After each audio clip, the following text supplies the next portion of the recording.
Aduh, Bapak ya, Bapak itu yang jelas kebapaan.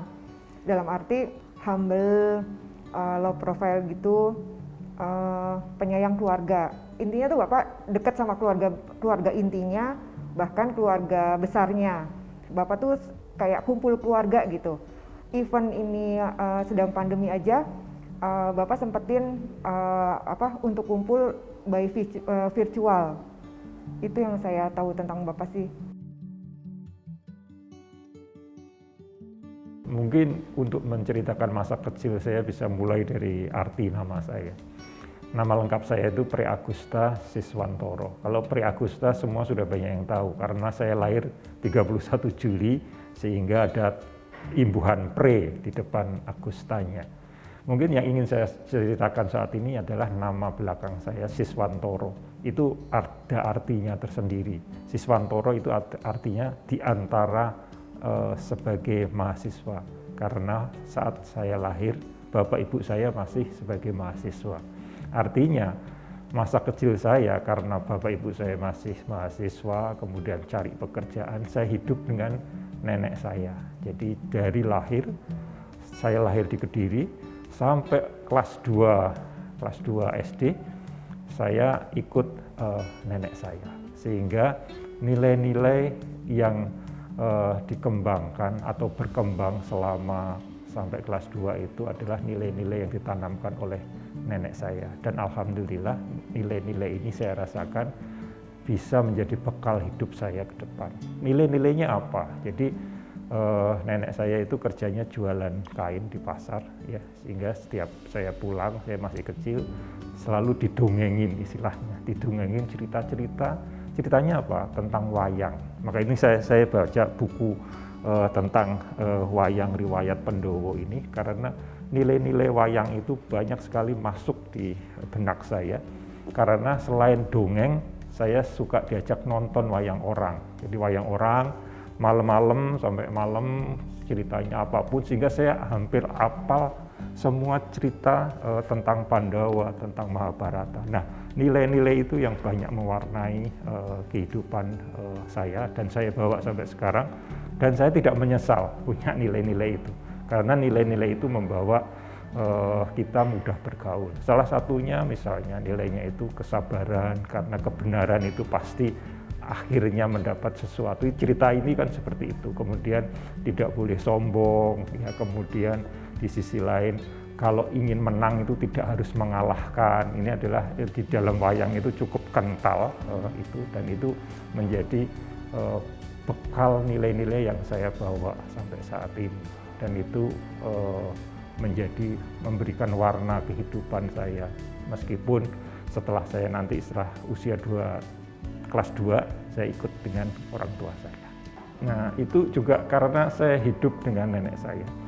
Begitu saya pindah hidup dengan ikut orang tua saya kelas 2 SD, nah nenek saya itu punya penyakit. Saya nggak tahu dulu, kalau sekarang tahu namanya sakit mah gitu ya.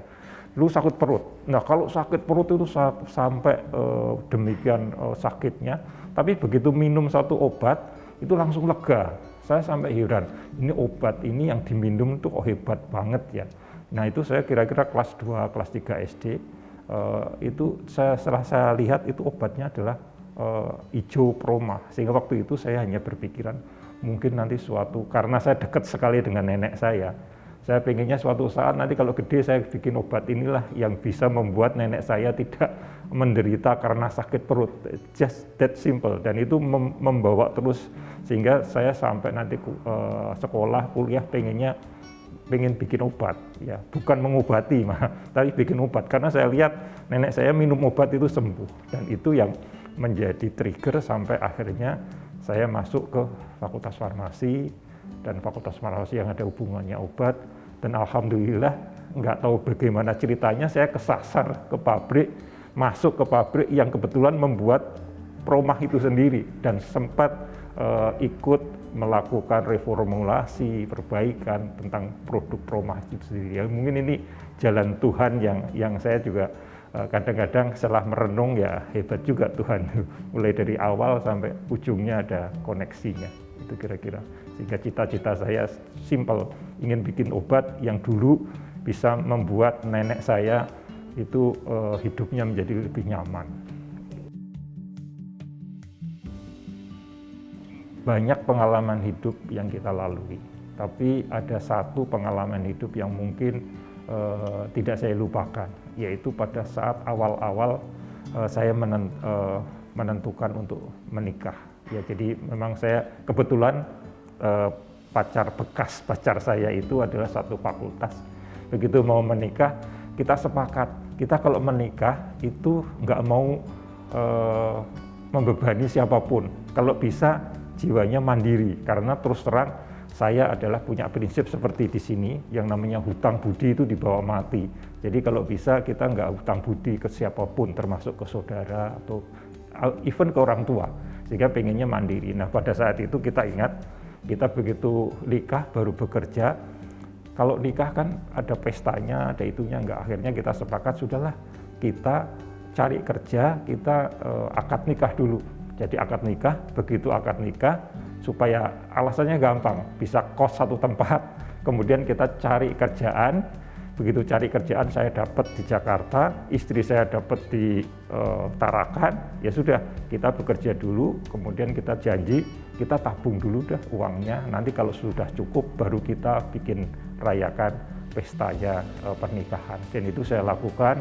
Kebetulan istri saya gajinya lebih banyak dari saya, jadi setelah dikumpulkan, dapat, saya masih ingat 6 bulan ya, gajinya dikumpulkan, sehingga kita pulang ke sini langsung mengadakan pestanya. Saya masih ingat pestanya hari Minggu, istri saya datang ke sini dari Tarakan tuh hari Sabtu, sampai orang tua saya bingung, ini pesta macam apa, kalau ada apa-apa gimana. Tapi kita nggak kepikir, ya pokoknya dari sana izinnya Sabtu sampai di sini, Minggu pesta, setelah selesai hari Seninnya istri saya balik lagi ke sana. Jadi itu sesuatu yang menurut saya tak terlupakan. Hanya ingin mengejar, kita ingin mandiri dan tidak mau mengganggu siapapun untuk menjalankan sesuatu yang paling sakral. Itu yang masih terbawa, dan itu yang selalu saya bawa. Karena apa? Kalau orang mandiri itu lebih enak, tidak tergantung pada siapapun, tidak hutang budi pada siapapun, itu adalah nilai yang paling kita pertahankan. Meskipun untuk itu, yaitu tadi, ada perjuangan yang menurut orang lain aneh, tapi bagi kita lakukan. Itu kira-kira ya pengalaman hidup menurut saya tidak pernah saya lupakan. 1, 2, 3, ayo.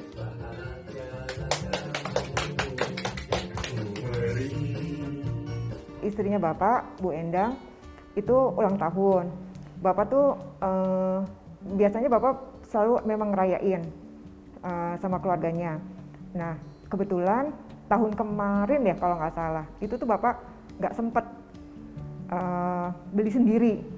Akhirnya minta saya sih memang untuk beliin ya bentuk surprise mungkin ya, saya nggak ngerti deh, maksudnya gini, memang Bapak setiap kali mesti ngerayain gitu momen-momen seperti itu, mau anaknya ulang tahun kah atau istrinya gitu, atau bahkan Bapak sendiri gitu, itu kayak ritual tahunan. Kalau ulang tahun tuh mesti ada kue.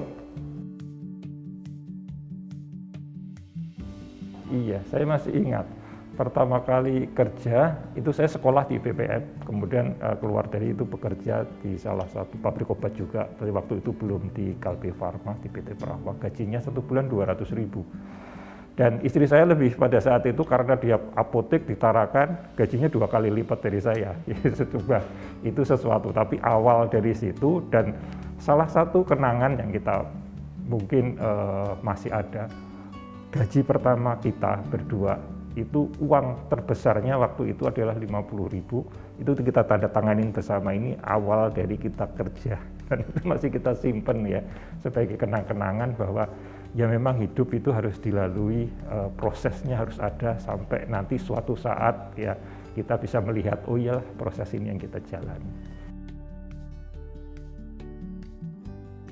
Awalnya kita musuhan.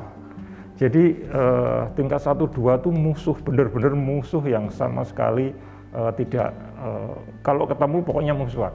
Sampai satunya ketemu itu gara-gara ada study tour, saya panitianya, pas jalan-jalan ke daerah Kopek, dia sakit, semua naik gunung, akhirnya saya nemenin dia karena nggak bisa naik gunung, duduk malam-malam, semalaman sampai pagi, disitulah baru merasakan bahwa memang ada sesuatu yang cocok. Itu ceritanya lucu dan ini bisa dikonfirmasi ke teman-teman fakultas. Jadi waktu kita pacaran sampai bingung, lu itu musuh kok bisa pacaran, waktu pacaran kita sampai ngumpet-ngumpet, karena taunya kan kita musuh.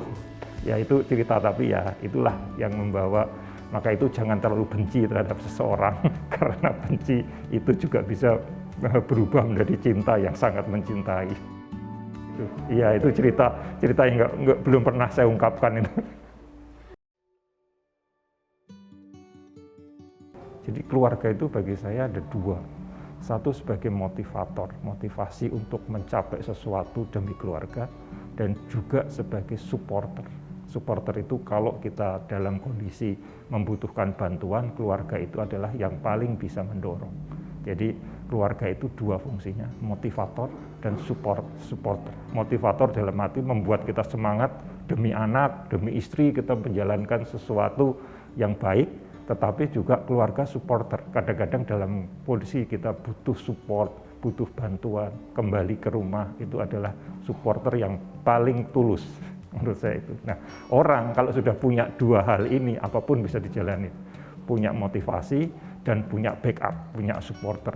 Sehingga itu menjadi bekal untuk melakukan apapun menurut saya. Itulah fungsi keluarga bagi saya.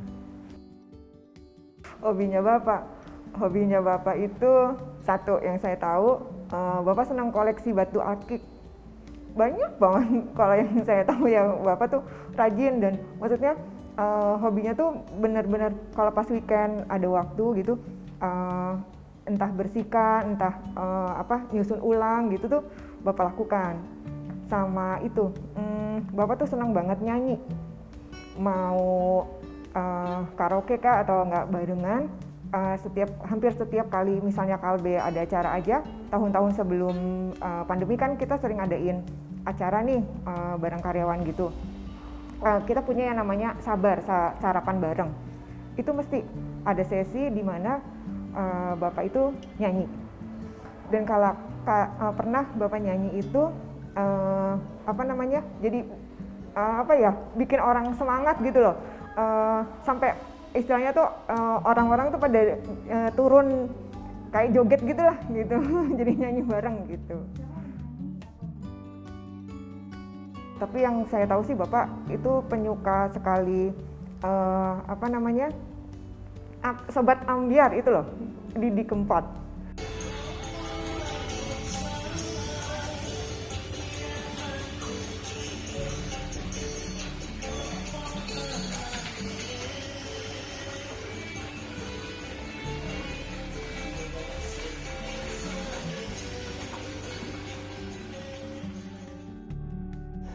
Kok bisa dapat itu, iya.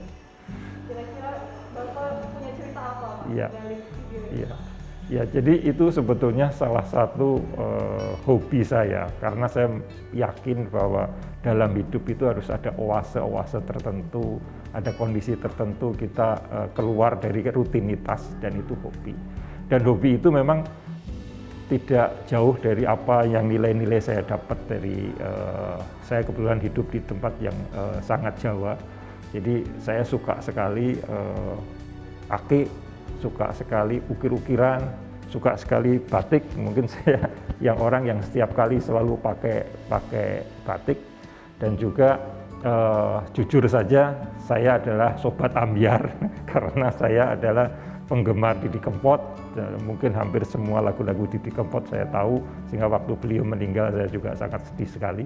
Jadi itu sebetulnya sisi lain dari hidup itu selalu harus ada penyeimbang. Kadang-kadang kita dalam kondisi kalau itu tadi pressure segala macam, hal-hal itu bisa membangkitkan semangat lagi, karena istilahnya di charge atau me time saya ya dengan itu, dengan akik, dengan lihat ukir-ukiran. Mungkin kalau mampir ke rumah saya itu semuanya ukir-ukiran, kemudian batik ya, saya sangat senang batik, dan juga saya senang lagu-lagunya Didi Kempot yang kadang-kadang memberikan nuansa yang lain. Didi Kempot itu sedih tapi dijogetin aja. Jadi artinya meskipun sedih, meskipun apa ya kita tetap semangat, tetap senyum. Itu kira-kira itu satu rangkaian yang menurut saya akik, kemudian batik, kemudian ukir-ukiran, dan juga Didi Kempot itu satu paket yang menurut saya, bagi saya itu membuat motivasi tersendiri dan oase tersendiri. Mungkin ada cerita sebelum pindah. Jadi tadi saya ceritakan setelah menikah istri saya di Tarakan, kemudian begitu kembali di tempat kerja saya ada lowongan. Kemudian istri saya balik sehingga kita kerja di satu perusahaan waktu itu berdua, malah duduknya juga deket-deketan itu. Pertama seneng. Tapi lama-lama kita sadar bahwa kita kalau satu itu pertama wawasan kita ya di situ-situ saja, teman kita ya itu-itu saja ya. Itu sehingga kita mulai berpikir, wah kita nggak bisa nih kalau seperti ini mungkin wawasan kita nggak akan tambah besar. Sehingga diputuskan kita harus cari tempat. Nah, karena saya laki-laki, saya coba ya sudahlah saya yang cari tempat yang lain. Itu ide pertama. Pas pada saat itu saya dapat tawaran, kebetulan saya lulusan IPPM, dapat tawaran di Kalbe. Sehingga waktu itu saya pindah ke Kalbe. Saya masih ingat tantangannya di Kalbe itu, waktu itu zamannya ngetop-ngetopnya Sonse ya. Sonse El Mateana itu ya. Nah, saya pindah ke situ, salah satu tugasnya adalah bagaimana supaya produksi Sonse-nya itu menjadi lebih baik dan lebih volumenya lebih besar. Sehingga dari situ saya masuk ke Kalbe di R&D. Nah, setelah di R&D kemudian berjalan terus, kemudian kita bangun pabrik ini. Ya, bangun pabrik ini 97 saya pindah ke produksi, kemudian ikut membangun pabrik ini sampai jadi ya, kemudian diteruskan, kemudian setelah itu pindah ke grup muter-muter dari sini, pindah ke Bintang 7, pindah ke Ensokval, ya, kemudian balik lagi ke Kalbe. Itu kira-kira perjalanan karir saya yang muter di Kalbe ini. Tim R&D itu salah satunya adalah mengembangkan produk dan memperbaiki produk yang ada. Jadi mengembangkan produk baru dan memperbaiki produk yang ada. Nah, saya punya pengalaman memang.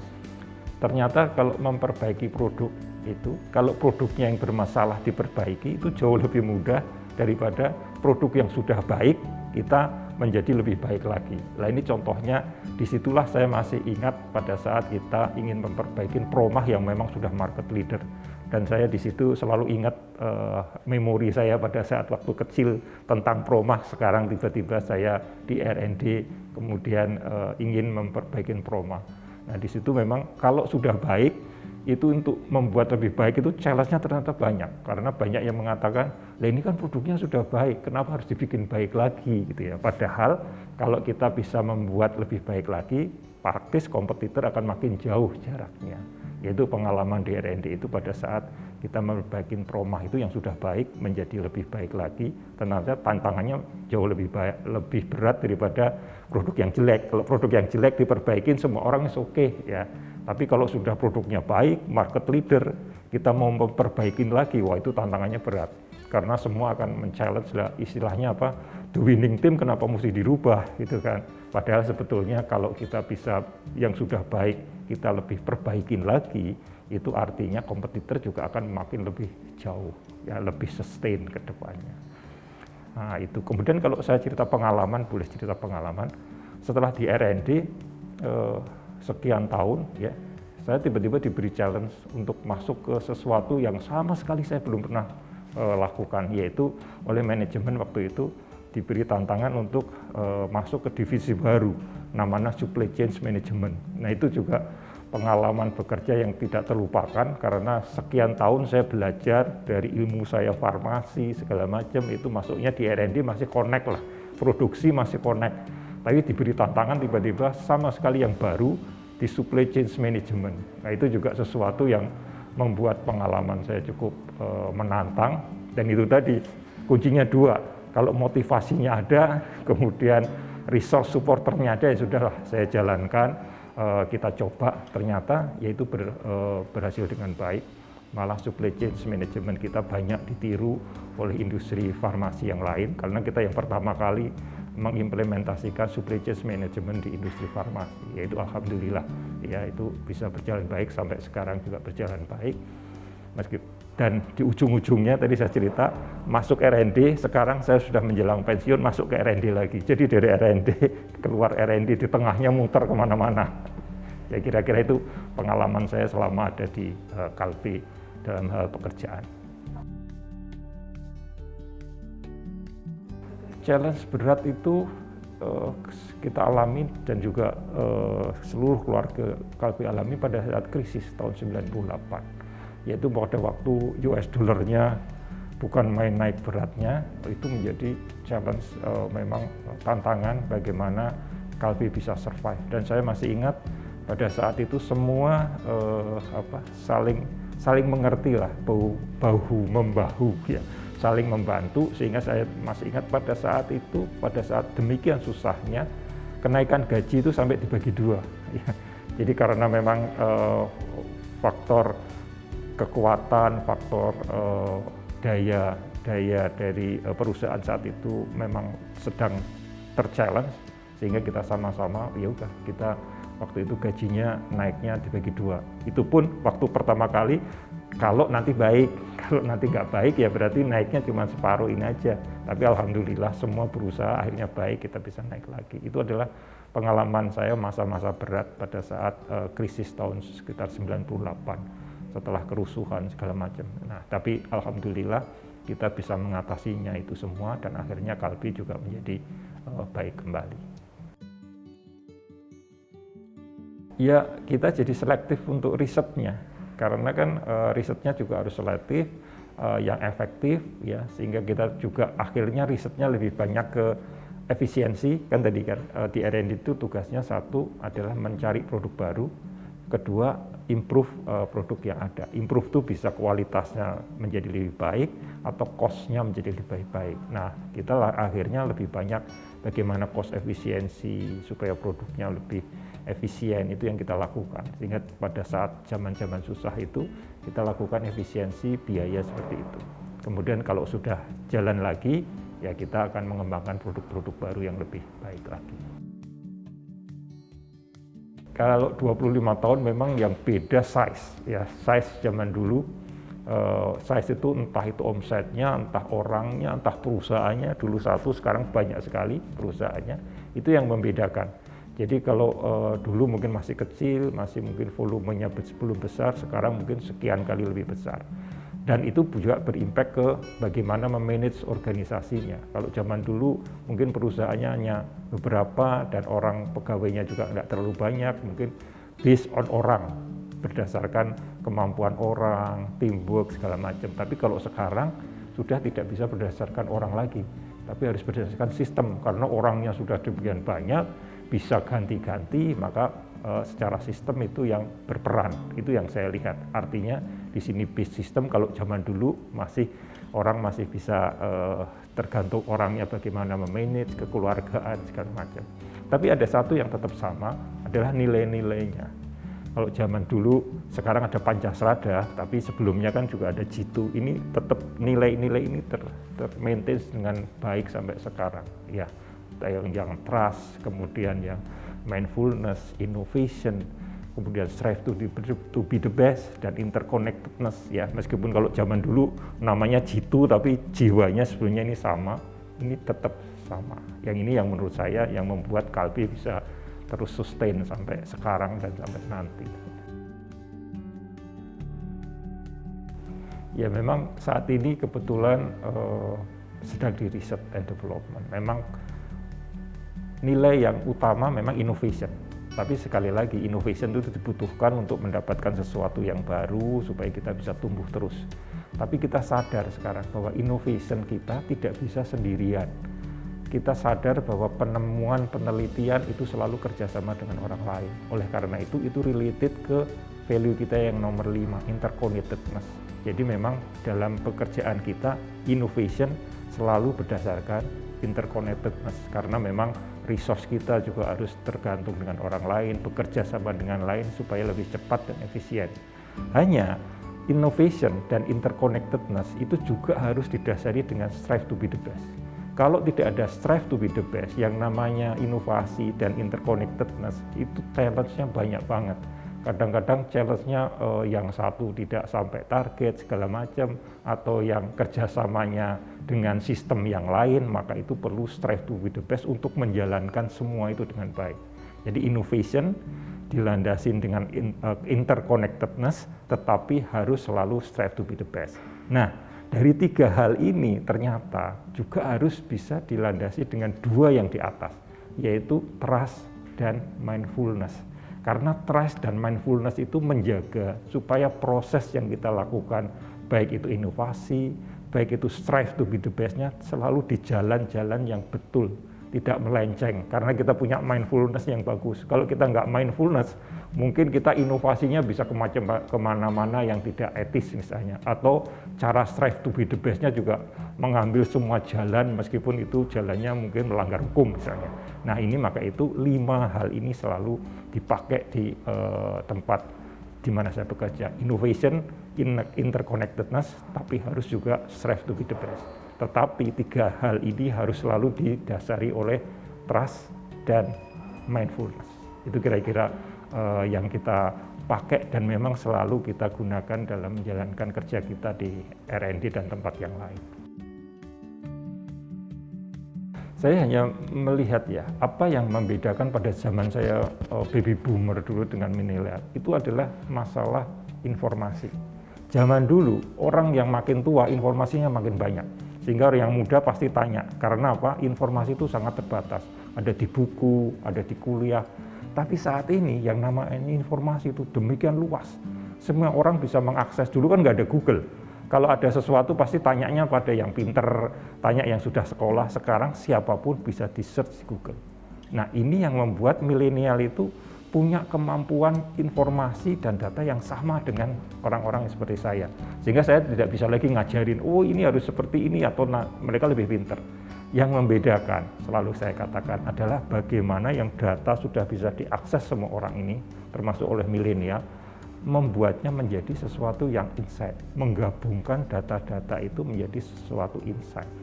Kalau tidak, ya kita dibanjiri data, tapi kita nggak tahu apa itu gunanya data. Maka itu yang biasanya dari itu saya bisa hubungan dengan milenial. Caranya gimana?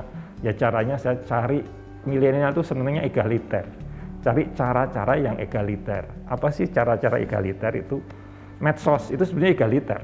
Ya, medsos itu nggak pandang kalau sudah di medsos saya apa posisinya gitu sama.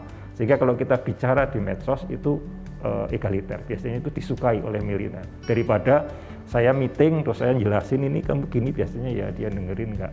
Tapi kalau itu egaliter. Egaliter kedua lagi apa? Saya kebetulan suka musik. Olahraga dan musik itu adalah satu kegiatan juga egaliter. Nah dengan musik itu saya juga bisa mendekati milenial, karena itu kuncinya kalau mendekati milenial itu nggak suka kalau ada kayak feodalisme gitu, ada strata yang nggak pengennya kita sama, kita bisa karena memang kemampuan mereka informasinya sama dengan kita ya. Tinggal itu yang biasanya saya lakukan dengan 2 hal itu. Alhamdulillah sih saya masih bisa dekat dengan mereka yang muda. Dan kebetulan saya juga punya hobi sharing. Nah, sharingnya itu supaya tidak menggurui, yaitu tadi lewat medsos, lewat beberapa nyanyi bareng segala macam, itu masih dekat. Yang kebetulan saya punya hobi ya, saya tidak berharap semua orang bisa seperti itu. Kalau hobinya nggak bisa nyanyi ya jangan dipaksain juga, nanti juga aneh. Mungkin bisa dengan olahraga, ya olahraga itu juga egaliter yang lain, atau mungkin kegiatan-kegiatan yang lain. Itu kira-kira yang saya bisa lakukan untuk mendekati milenial ini. Pak Pre itu asik dan muda. Kenapa saya bilang asik? Karena kesan yang saya dapat itu kalau ketemu beliau selalu fun, energinya selalu positif, melihat dalam berbagai situasi itu sudut pandang positif. Dan yang menarik lagi muda. Jadi kalau saya jauh sekali usianya dengan beliau, namun dengan usia yang sudah senior, pola pikirnya, gaya kesehariannya, bagaimana kita bisa berdialog, itu sangat muda. ya, mulai dari teknologi, perkembangan lingkungan, pandangan-pandangan terhadap situasi yang ada di luar pekerjaan. Saya lihat beliau cukup update dan mengikuti semua perkembangan ini. Dan kami jujur muda-muda ini jadi ya merasa kalau ngobrol ya nyambung ya gitu.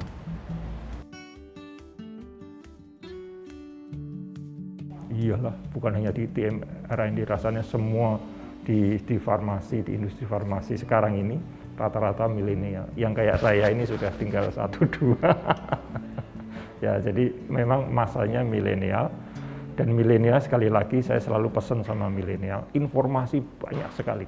Tapi pandai-pandailah menggabungkan, memilih informasi yang berguna sehingga menjadi insight dan berguna.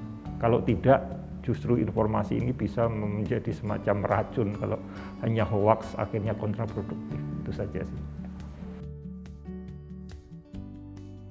Kita kalau ketemu Pak Pre, masuk ke ruangannya, bertegur sapa, itu nyantai artinya nggak harus ada jadwal khusus, nggak harus menunggu mungkin beliau ada kegiatan tertentu, lebih banyak kebebasan. Jadi kami para muda-mudi ngelihat kebebasan ini memang menjadi kriteria milenial yang no boundaries, nggak ada batas-batas tertentu, nggak ada banyak birokrasi, itu nggak ada. Tapi sekedar bertegur sapa, kita bisa ngobrol apapun, itu kami merasakan ada kebebasan. Itu yang saya rindukan. Saya sebagai karyawan, saya sebagai praktisi HR bekerja sama dengan beliau, nyantai lah, take it easy, semuanya bisa berjalan, nggak terlalu banyak prosedur gitu ya. Itu. Ya, pertama motivasi, karena tadi sesuai dengan yang saya cita-citakan pada saat masih saya kecil tadi ya, sehingga saya bekerja di pabrik obat. Itu membuat saya bangga secara pribadi, dan juga saya bangga karena Kalbe juga sesuatu perusahaan yang terbesar yang ada di Indonesia dan punya misi yang luhur ya. Itu yang membuat saya bangga untuk bekerja terus di Kalbe ini sampai nanti selesai. Kalau sudah tidak butuhkan lagi ya mungkin baru saya selesai dari Kalbe. Jadi memang kemudian begitu saya kerja di Kalbe, saya selalu berpikiran Kalbe itu adalah bagian dari masyarakat yang ada di Indonesia, negara Indonesia. Jadi selain Kalbe itu berjuang untuk menjadi lebih maju, maka Kalbe itu juga kalau bisa memajukan juga masyarakat yang selain dengan produk-produknya. Maka itu saya juga aktif di organi profesi, kemudian di masuk ikut juga diskusi dengan pemerintahan supaya Kalbe ini juga bisa mempunyai peran untuk sama-sama mengembangkan negara Republik Indonesia ini ya, tercinta. Itu kira-kira yang juga membuat saya juga ikut bangga menjadi salah satu bagian dari Kalbe. Dengan saya aktif di organisasi profesi farmasi, kemudian aktif juga sharing di beberapa universitas. Harapan saya itu industri farmasi bisa mendukung kemandirian obat di negara kita tercinta ini. Karena kita tahu negara kita tercinta ini banyak sekali masih import bahan baku obat. Kemudian risetnya juga masih terbatas. Nah, ini adalah dua tantangan yang harus dihadapi oleh industri farmasi. Oleh karena itu selalu saya sharing bagaimana supaya kita mampu memproduksi bahan baku dalam negeri, hambatannya apa, kemudian kita atasin. Demikian untuk riset.